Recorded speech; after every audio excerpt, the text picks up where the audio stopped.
कई सवाल हैं जो नेताओं के अनैतिक आचरण पर खड़े हो रहे हैं, लेकिन नैतिकता की वकालत की जा रही है, नैतिकता की राजनीति की जा रही है और इसको लेकर कई प्रकार के सवाल खड़े हो रहे हैं। इस विषय पे बात करने के लिए 3 खास मेहमान भी मेरे साथ में मौजूद हैं। उनका परिचय आपसे कराते हैं। प्रियांक टिबड़ेवाल जी हैं जो कि प्रवक्ता हैं भारतीय जनता पार्टी के। इसके अलावा विष्णु पाठक जी हैं, पॉलिटिकल एनालिस्ट हैं। अनिल कुमार बंसल जी, वरिष्ठ पत्रकार। ये तीनों खास मेहमान हमारे साथ में मौजूद हैं। और विष्णु पाठक जी, शुरुआत आपसे ही, क्योंकि हाल फिलहाल का मामले के लिहाज से अगर देखा जाए तो कहीं ना कहीं सीधे तौर पे ये दिखाई पड़ता है कि अरविंद केजरीवाल साहब ईडी के सामने पेश नहीं होते, महुआ मोइत्रा जी कल एथिक्स कमेटी के सामने जब पेश होती हैं तो किस प्रकार का हंगामा होता है और प्रकार से गंभीर आरोप भी लगाते हैं। आपको लगता है कि सच्चाई सामने आने के लिए तथ्यों पर बात करना जरूरी है, इस प्रकार के बहाने बनाना, तथ्यों से इतर होकर राजनीतिक बयान देना, ये अपने आप में दिखाता है कि शायद दाल में कुछ काला है? विष्णु जी। देखिए, हमको लगता है क्या कि अभी लोगों के समझ में ये बात आ रही है कि जो गैर बीजेपी के लोग हैं, ये भारतीय जनता पार्टी को ये समझना चाहिए, केंद्र सरकार को विशेष करके, कि जो गैर बीजेपी के लोग हैं, आखिर ईडी को और दूसरे जो महकमा है उसको लगता है कि यही करप्ट है और तरह तरह से उसको जनता में वो एक्चुअली में जनता अब समझ रही है कि वो उसके साथ मतलब दुर्व्यवहार किया जा रहा है, चाहे वो अरविंद जी हो चाहे और लोग हों। और भारतीय जनता पार्टी, करप्शन का भी 2 कैटेगरी हो गया। भारतीय जनता पार्टी के बड़े बड़े नेता व मुख्यमंत्री जो करप्शन में रहे हैं वो बिल्कुल दूध के धुले हो जाते हैं, उनका जो है सो बिल्कुल छवि हो जाता है यशस्वी और पता नहीं क्या क्या उनके नाम के आगे विशेषण लग जाता है। और दूसरे लोगों को आप नोटिस जारी करना, नोटिस जारी कर दिए, नोटिस जारी करके उसको हरास करने जैसा जो सिचुएशन है, न सिर्फ पॉलिटिकल पार्टी पर बल्कि आम जनमानस को भी लगता है। और मुझे भी लगता है कि जो सवाल करता है, जो सरकार से सवाल करता है, जो कि उसका डेमोक्रेटिक राइट है और जनता का वो भी प्रतिनिधि है, वो सवाल करता है, आखिर उसी के ऊपर तमाम तरह के एलिगेशंस लगते हैं और उनकी इंक्वायरी होती है।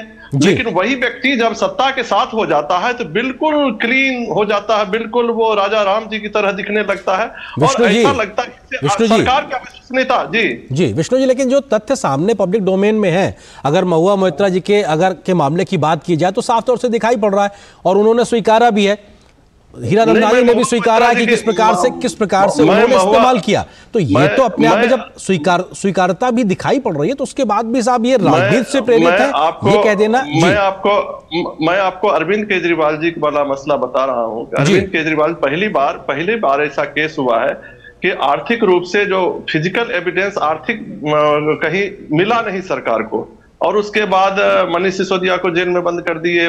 सर, ये तो आप हमारी कानूनी व्यवस्था पे सवाल खड़ा कर रहे हैं। मैं आता हूं आपके पास में, कुछ और मेहमान हमारे साथ। कानूनी व्यवस्था पे सवाल नहीं, कोर्ट अगर बेल नहीं दे रहा है 250 दिनों से अगर मनीष जी को, तो इसके लिए आप कानूनी व्यवस्था सवाल। मैं आता हूं आपके पास में। प्रियंका टिबड़ेवाल जी भी हमारे साथ में, बीजेपी के प्रवक्ता है। प्रियंका जी, क्योंकि महुआ मोइत्रा जी का मामला है, उसको लेकर बीजेपी लगातार मुखर है। टीएमसी तो खैर एक तरीके से साथ खड़ी ही नजर नहीं आ रही है महुआ जी के साथ, लेकिन महुआ मोइत्रा जी आरोप लगा रही हैं कि ये बीजेपी के ऊपर सवाल खड़े करने या प्रधानमंत्री मोदी पर सवाल खड़े करने की वजह से ये एक तरीके से पर्सनल एक मैंडेटा के साथ काम हो रहा है। प्रियंका जी। जी बिल्कुल, मैं आपके प्रश्न पर आऊंगी। सिर्फ एक लाइन में अरविंद केजरीवाल जी के लिए इन्होंने जो भी कहा उस बात को मैं कह देती हूँ। ये कह रहे हैं कि कुछ तत्व नहीं मिले। देखिए, हमारा तो यही मानना है कि किसी भी राज्य का जो मुख्यमंत्री है वो राज्य के लिए सोचे। अपने खुद के निवास पर जिस पैमाने पे उन्होंने खर्चा किया, वो एक तरह से यही दिखा देता है कि वो राजनीति में अपने स्वार्थ के लिए आए थे, जनता के स्वार्थ के लिए नहीं। अब बाकी रही साबित करने की बात, तो वो तो सबूतों के आधार पर साबित हो ही जाएगा। देखिए, दूसरी बात, जब आपने महुआ मोइत्रा का टॉपिक लिया उस पर रहते हैं। देखिए, किस तरह का उनका आचरण रहा है, किस तरह की उनकी नीति रही है, इन सारी चीजों को लेकर के ये जो मुद्दा है आगे बढ़ा है। बीजेपी को किसी से कोई मतलब नहीं, वो अकेली सांसद नहीं है। 500 से ज्यादा पार्लियामेंटेरियंस जो हैं वो लोकसभा में जाते हैं। और आप देखिए, सिर्फ इन्हीं पर इस तरह की आरोप क्यों निकले और इन आरोपों के पीछे तत्व क्या है उसको भी हम देख लेते हैं। एथिक्स कमेटी ने जब उनको बुलाया, उससे पहले एथिक्स कमेटी ने एक रिपोर्ट जो है वो होम मिनिस्ट्री के द्वारा और मिनिस्ट्री ऑफ इंफॉर्मेशन के द्वारा उनके पास आई। अब इस रिपोर्ट में जो जो खुल करके सामने आया है उस पर बेस करके उनको प्रश्न किए जा रहे हैं। लेकिन इन सब से पहले भी, मैं कहूंगी इन सबूतों से पहले भी, सबसे पहले तो जो कंप्लेन सामने आई थी, तो जो कंप्लेनेंट थे उनकी बात पर देखिए कोई विश्वास नहीं करेगा कि वो एक कंप्लेनेंट है, कंप्लेन करें। लेकिन जिनको अभी तक महुआ मित्रा छाती ठोक कर कहती है मेरा दोस्त है, मेरा दोस्त है, मेरा दोस्त है, वी आर फ्रेंड्स, हीरानंदानी मेरा दोस्त है, उन्होंने ही एफिडेविट करके कहा कि मुझसे ये सारे सवाल पूछने के एवज में बहुत कुछ इन्होंने लिया है और मैंने दिया है। तो जिनको ये बार बार दोस्त कह रही है, उन्होंने कहा कि ये लेन देन हुआ है। तो इसी पर जो है वो नीति और आचरण की बात आती है, और जब नीति की बात आई तो एथिक्स कमेटी ने उनको बुलाया प्रश्न करने के लिए जी। मगर व्यवहार देखिए, आचरण देखिए, अहंकार देखिए, घमंड देखिए। ये घमंड किस बात का? ये आपका स्वाभिमान नहीं था, ये एक सोची समझी साजिश थी जो ऑपोजिशन के पार्लियामेंट्री जो मेंबर थे उनके साथ उन्होंने पहले ही प्लान कर ली थी जी। इसी के तहत उन्होंने 3 दिन का वक्त मांगा था। ठीक है प्रियंका जी, चोरी और सीना जोरी वाला काम हुआ। ठीक है, मैं आता हूं आपके पास में। अनिल कुमार बंसल जी, वरिष्ठ पत्रकार भी हमारे साथ में। अनिल जी, आपको लगता है कि पैसे लेकर या आर्थिक लाभ लेकर सवाल पूछना संसद में ये अपने आप में बेहद गंभीर मामला है? एथिक्स कमेटी में कल का हुआ हंगामा क्या इस तथ्यों से इतर राजनीतिक तरीके से इसको जवाब देने की कोशिश कल दिखाई पड़ती है? क्योंकि जो बातें अब एथिक्स कमेटी के अंदर से निकल के आ रही हैं उसकी के माध्यम से स्थिति अलग ही नजर आ रही है कि क्या शायद तथ्यों को झुटलाने की कोशिश है?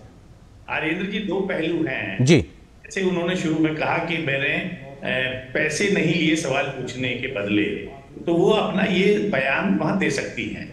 उनको ये मौका है, जब उनसे सवाल किए जा रहे हैं, उनसे सवाल किया गया आपने दुबई की यात्राएं की, कितनी की, तो उसका वो जवाब, क्योंकि दुबई की यात्राएं कोई छिप नहीं सकती। दुबई जाने के लिए आपको वीजा लेना पड़ता है, पासपोर्ट बनता है, वो सब सामने आ ही जाएगा, उनको पता ही होगा। तो मुझे लगता है सवालों के जवाब देने से नहीं भागना चाहिए। दूसरी बात है कि वो ये कह सकती है कि हीरानंदानी मेरे दोस्त हैं, तो मेरे दोस्तों से लोग उपहार ले सकते हैं, लेते भी रहे हैं, वो एक अलग विषय हो गया। लेकिन अगर ये सवाल पूछने के बदले उपहार लिए गए हैं या सुख सुविधाएं ली गई हैं, तो फिर ये एक सांसद के नाते एक अच्छा आचरण नहीं है। जो आचार संहिता है कहीं ना कहीं उसके विपरीत है। संबंधों में 2 दोस्त आपस में लेन देन कर सकते हैं, उपहार भी देते हैं, एक साथ घूमते भी हैं, खाते पीते हैं, वो अलग मुद्दा हो गया। लेकिन जो संसद में सवाल अगर किसी के कहने से हम पूछ रहे हैं, सवाल हम किसी के कहने से पूछ सकते हैं, क्योंकि कोई भी आदमी हमको आकर बता सकता है कि फलां विषय में गड़बड़ हो रही है, इस पर आपको सवाल पेश करना चाहिए। लेकिन ये दूसरा इश्यू हुआ। दोनों को जब हम मिक्सअप करते हैं तो वहीं आचरण और आचार संहिता का सवाल पैदा होता है। तो उनको ये जस्टिफाई करना चाहिए, सफाई देनी चाहिए आचार संहिता के सामने पेश, आचार समिति के सामने पेश होकर के कि मैंने सवाल पूछे या उनको सवाल पूछने का अधिकार दिया। अब वो सफाई दे रही है कि ज्यादातर सांसदों के निजी स्टाफ सवाल तैयार करते हैं, उनके पीए करते हैं और लोग करते हैं, ये बात हो सकती है। लेकिन दुबई में बैठकर अगर उनके लॉगिन पासवर्ड का इस्तेमाल हो रहा है तो निश्चित रूप से वो ये नहीं कह सकती कि मैं वहां अपने स्टाफ के साथ थी या वहां से सवाल कर रही थी। तो सफाई उनको देनी चाहिए। नियम कानून पर भी उन्होंने सवाल उठाया है कि ये स्पष्ट नहीं है, तो उस पर बात हो सकती है, बहस हो सकती है। पर ये कहना कि बस प्रहरण चीरहरण, ये सब बातें एक तरह से एक सांसद को शोभा नहीं देती। और वो एक जिम्मेदार और पढ़ी लिखी और काफी मुखर सांसद रही हैं, संसद लोकसभा में काफी बोलती रही हैं, पहली बार नहीं है लोकसभा में, उससे पहले विधानसभा की मेंबर भी रही हैं। और ये सब देखते हुए मुझे लगता है उनको एक संयमी, सदा हुआ और उचित आचरण आचार समिति जो समिति है उसके सामने करना चाहिए था, बजाय इसके भागने से कोई समस्या का हल नहीं निकलता। नहीं तो अगर आपको विक्टिम कार्ड खेलना है या आपको इसको राजनीति करनी है इस मुद्दे पर, तो वो आपकी स्वतंत्रता है। लेकिन जो संसद ने अगर अध्यक्ष महोदय ने अगर उसको भेजा है एथिक्स कमेटी के पास, तो कमेटी तो अपनी जांच करेगी। बिल्कुल, वो तथ्यों पे बात करेगी और तथ्यों पे रहना पड़ेगा। और हलफनामे भी अपने आप में बिल्कुल बहुत कुछ बता रहे हैं। विष्णु पाठक जी, क्योंकि इंडिया अलायंस को लेकर आप सभी दल एक साथ बैठते हैं और ऐसे में किसी भी दल पर जब एक तरीके से सवाल उठता है इस प्रकार का जो पूरा आचरण को लेकर कि साहब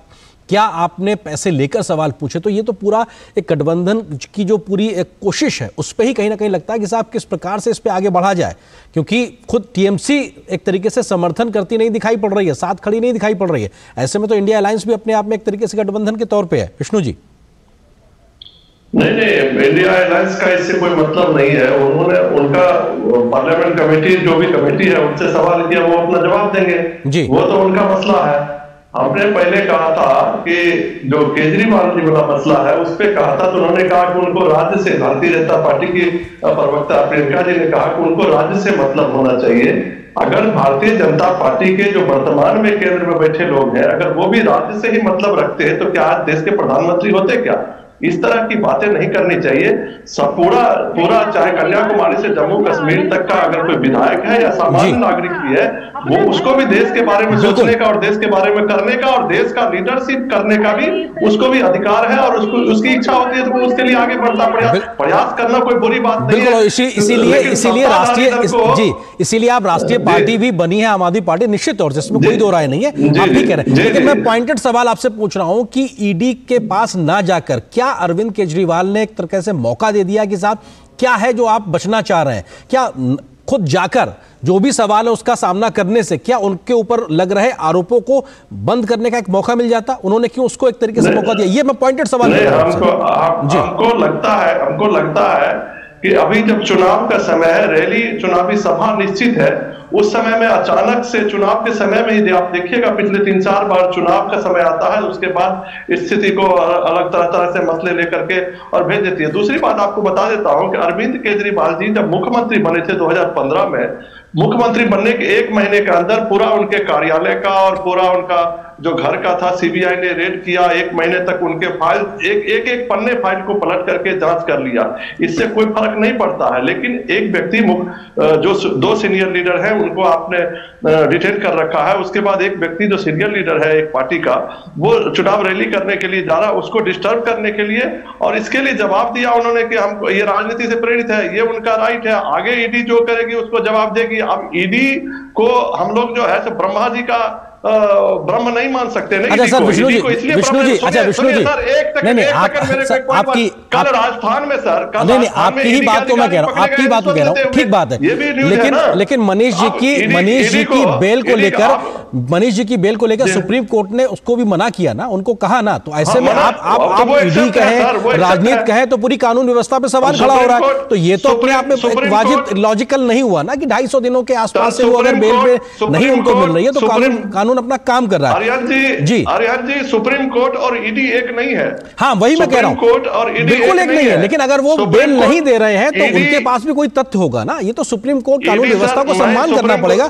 मैं आता हूं आपके पास में, सुप्रीम कोर्ट की बात ही नहीं कर रहा हूं मैं, सुप्रीम कोर्ट की बात नहीं कर रहा हूं। नहीं आप इसलिए नहीं करेंगे क्योंकि वहां से खारिज हो गई इसलिए आप नहीं कर रहे हैं, तो ये तो सुविधा अनुसार वो पिक एंड चूज वाली बात हो गई आपकी प्रियंका जी, क्योंकि वो अब जो विपक्षी दल है वो सीधे तौर पर आरोप लगाते हैं कि साहब बीजेपी केंद्रीय एजेंसियों के माध्यम से अपने विरोधियों पर हैमर करती है, उनको दबाने की कोशिश करती है और चुनाव के समय अब डिस्टर्ब करने की बात आ रही है। प्रियंका जी देखिए, जिनके पास तत्व नहीं होता वो घुमा फिरा करके बातों को जो है मिस रिप्रेजेंटेशन करने की कोशिश करते हैं। मैं अपनी बात को फिर रिपीट करती हूँ, मैंने ये कहा कि किसी भी राज्य के मुख्यमंत्री से ये एक्सपेक्टेड है कि वो अपनी जनता के बारे में सोचे, लेकिन अपने सेल्फ इंटरेस्ट को ना देखे। लेकिन अरविंद केजरीवाल जी ने अपने लिए तो महल खत तैयार कर लिया, और दिल्ली के लोगों के लिए सांस लेने की भी जो है वो इस तरह की आफत हो रखी है कि लोग मर रहे हैं बिकॉज ऑफ पोल्यूशन। तो ये मेरा कहना था। दूसरी बात देखिए, ये कहते हैं कि इंडिया का इसमें इंडिया अलायंस का कोई लेना देना नहीं है।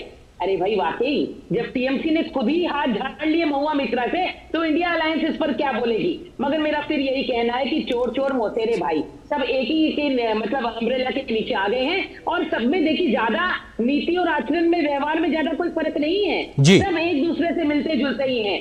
अभी इन्होंने कहा कि हमारे तो 2 बड़े नेता अंदर बैठे हैं, उससे पहले इन्होंने कह दिया था चुनाव का टाइम आता है तो इस तरह की हरकतें होती हैं। मैं आपको बता दूं पिछले 2 से 3 साल में इनके कितने सारे नेता जो है वो अंदर गए हैं, कितने सारे नेताओं पर करप्शन के चार्जेस लगे हैं और उस पर भी अभी जांच चल रही है। तो ये ऐसा कौन सा नया चुनाव है जिसके लिए अरविंद केजरीवाल जी को परेशान किया जा रहा है? बिल्कुल भी नहीं। तो ये इससे रिलेटेड है। मगर अब ये मुझे बताएं कि ये तो कोई टाइम प्लीज और लॉक एंड मची का गेम नहीं चल रहा कि इलेक्शन आ जाएगा तो आपको छोड़ दिया जाए। ये तो ईडी की जांच चल रही है, वो अपनी प्रक्रिया जो है वो किसी के कहने या चुनाव आने के ऊपर निर्भर नहीं करती। बिल्कुल, क्योंकि हर चीज में एक राजनीतिक तौर पे उसको ट्विस्ट देने की कोशिश होती है। फिलहाल वक्त इतनी अनुमति दे रहा है। आप तीनों मेहमानों को बहुत बहुत शुक्रिया हमारे साथ इस विषय पे जुड़ने के लिए, विस्तार से बात करने के लिए। आप तीनों को बहुत बहुत शुक्रिया। तो फिलहाल यहाँ पर एक छोटे से ब्रेक के लिए रुकते हैं, बहुत जल्द हाजिर होंगे कुछ और महत्वपूर्ण खबरों से आपको रूबरू कराएंगे। साल बरस और